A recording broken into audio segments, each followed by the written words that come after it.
யோவான் எழுதின சுவிசேஷம் 21ஆம் அதிகாரத்தினுடைய 11வது வசனத்தை நம்ம வாசிப்போமே. ஆனால் வலை கிழிந்து போகவில்லை என்று வேதம் சொல்லுகிறது. வலை, யோவான் எழுதின சுவிசேஷம் 21ஆம் அதிகாரத்தினுடைய 11வது வசனம், வலை கிழிந்து போகவில்லை. அந்த சூழ்நிலை நமக்கு தெரியும். சீமோன் பேதுரு படவில் ஏறி 150 பெரிய மீன்கள் நிறைந்த வலையை கரையிலே இழுத்தான்.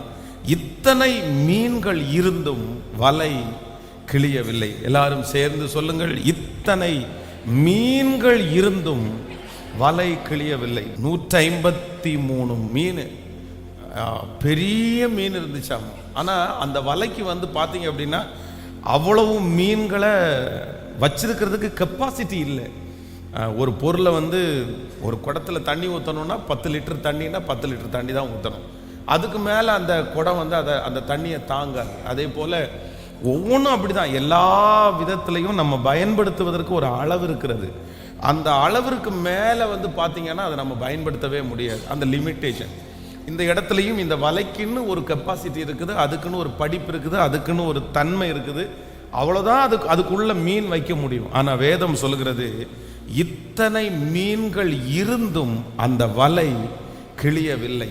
நான் நம்புகிறேன் உங்களுடைய நிறைய பேருடைய வாழ்க்கையிலே உங்களுக்கு முன்பாக இருக்கிற சவால்களும் உங்களுக்கு முன்பாக இருக்கிற பொறுப்புகளும் ரொம்ப பெருசாக இருக்கலாம்.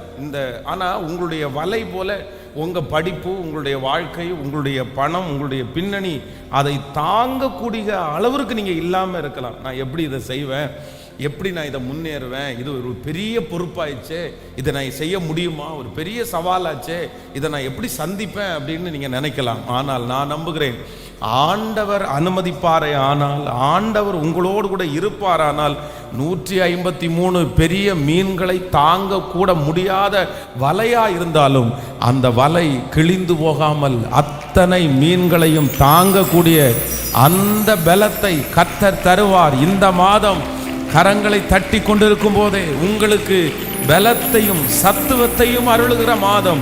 இந்த மாதம் ஆண்டவர் ஒரு ஸ்பெஷல் உங்களுக்கு ஒரு பலத்தை கர்த்தர் கொடுக்க போகிறார். ஆமென். இந்த பிரச்சனையினாலே, இந்த சவால்னாலே, இந்த தேவையினாலே உங்கள் வலை கிழிந்து போவது இல்லை. ஒருவேளை அப்படியே கிழிஞ்சிருமோ அப்படின்றது மாதிரி, இத்தனை மீனை எப்படி நீங்கள் எடுத்துகிட்டு வந்தீங்க, இது தாங்காதே, இவ்வளோ எப்படி இந்த பொறுப்பை தாங்குவோம்? கண்டிப்பாக முடியாது. இந்த வயசில் இந்த பிரச்சனையை சால்வ் பண்ண முடியாது. இந்த சூழ்நிலையில் இதை செய்யவே முடியாது. உங்களால் ஒன்றுமே பண்ண முடியாதுன்னு உங்களை சுற்றி இருக்கிறவங்க எல்லாருமே சொல்லலாம். ஆனால் நேற்றைக்கு இரவு இந்த மாதத்திற்கான அந்த வாக்குத்தத்தங்கள் எல்லாம் தியானித்து கொண்டிருக்கும் போது ஆண்டவரினுடைய இருதயத்திலே ஞாபகப்படுத்தின ஒரு வார்த்தை, இல்லை, நான் செய்த அற்புதமானால் கண்டிப்பாக வலை கிழிவது இல்லை. அந்த பொறுப்பை கொடுத்தவர் கர்த்தர். அந்த இடத்துல உங்களை கொண்டு போய் வைத்திருக்கிறவர் அவர். அந்த சவால்களை உங்களுக்கு முன்பாக கட்டளையிட்டவர் அவர். அந்த தேவைகளை உங்களுக்கு முன்பாக வைத்தவர் அவர். நான் நம்புகிறேன், அவருடைய அனுமதி இல்லாமல் உங்கள் தலைமயிராயிலும் கீழே விழாது அந்த பாதையிலே கடந்து போக பண்ணுகிறவர் அவர். அதை தாங்கக்கூடிய பலனை கர்த்தர் கிருபையாய் நமக்கு தருவார். 1000 சத்துருக்கள் எழும்பலாம், 1000 மனிதர்கள் எழும்பலாம். அதை குறித்து ஆண்டவருடைய பிள்ளைகள் கவலைப்படவே கூடாது. உங்களுக்கு விரோதமாய் அந்த பொறுப்புகளும் காரியங்களும் ஆசீர்வாதங்களும் கொடுக்கப்படும் போது, சவால்கள் கொடுக்கப்படும் போது, எத்தனை பேர் எழும்பினாலும் உங்கள் மேலே இருக்கிற அபிஷேகம் ரொம்ப வித்தியாசமான அபிஷேகம். ஹல்லேலூயா. உங்களை நிலைநாட்டினவர் கர்த்தர், உங்களை வைத்திருக்கிறவர் கர்த்தர். அந்த இடத்துல ஆண்டவர் உங்களை எப்படி நடத்தணுமோ கர்த்தர் வெற்றியாய் நடத்துவதற்கு கர்த்தர் வல்லவராய் இருந்தார். சவுல் ராஜாவை குறித்து வேதம் சொல்கிறது, அவருடைய கையிலே பொறுப்பை கொடுத்து ராஜாவாய் அங்கீகரிக்கும் போது வேதம் சொல்கிறது, பேலியாளின் மக்களாகிய சிலர் இவனா நம்மை ரட்சிக்க போகிறவன் அப்படின்னு சொல்லி அவங்க போயிட்டாங்களாமா. அவனை அங்கீகரிக்கல. ராஜாவா உன்னை நான் அங்கீகரிக்க முடியாது. பேலியாளின் மக்களாகிய சிலர் இவனா நம்மளை ரட்சிக்க போகிறான், இவனால என்ன முடியும், இவன் ஒளிஞ்சு ஓடிட்டு கிடக்கிறான் அப்படின்னு சிலர் ஏத்துக்கல. அப்போ ஆண்டவரே நம்மளை அப்பாயின்மெண்ட் பண்ணாலும், ஆண்டவரே சில உயர்வுகளை நமக்கு தந்தாலும் எல்லாரும் நம்மளை ஏத்துக்குவாங்க, எல்லாரும் நம்மளை அங்கீகரிப்பாங்கன்னு சொல்ல முடியாது. உங்களுடைய வேலை ஸ்தலத்தில் இருக்கிற 50 பேர் வேலை பார்க்குறாங்கன்னா 50 பேரும் உங்களை அதிகாரியாக ஏற்றுக்க முடியாது. மேனேஜர் கொடுக்குற பொறுப்பில் 50 பேரும் கைத்தட்டி உங்களுக்கு சந்தோஷப்படுத்த முடியாது. அங்கேயே ஏற்றுக்கொள்ளாத 2 பேர் கண்டிப்பாக இருப்பாங்க, அங்கேயே ஏற்றுக்கொள்ள முடியாத 10 பேர் இருப்பாங்க. ஆனால் ஆண்டவருடைய பிள்ளைகள் அதெல்லாம் பார்த்து சோர்ந்து போகாமல், என்னை இந்த இடத்துல வச்சவர் கர்த்தர், என்னை கொண்டு வந்தவர் கர்த்தர், நான் செய்கிறது அவருடைய கிருபையினாலேயே செய்கிறேன், அவரை மட்டும் முன்பாக நீங்கள் வைப்பீர்களே ஆனால் அவர் கொடுத்திருக்கிற அந்த பொறுப்பிலே கர்த்தர் உங்களை பல மடங்கு, நான் நம்புகிறேன் இந்த மாதம் ஆண்டவர் அப்படித்தான் உங்களுக்கு செய்ய போகிறார். 153 பெரிய மீன்கள் இருந்தாலும் வலை கிழிந்து போகவில்லை.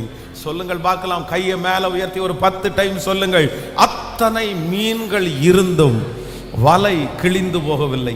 நல்லா சொல்லுங்க. சீமோன் பேதுரு படவிலே ஏறி 153 பெரிய மீன்களால் நிறைந்த வலையை கரையிலே இழுத்தான்.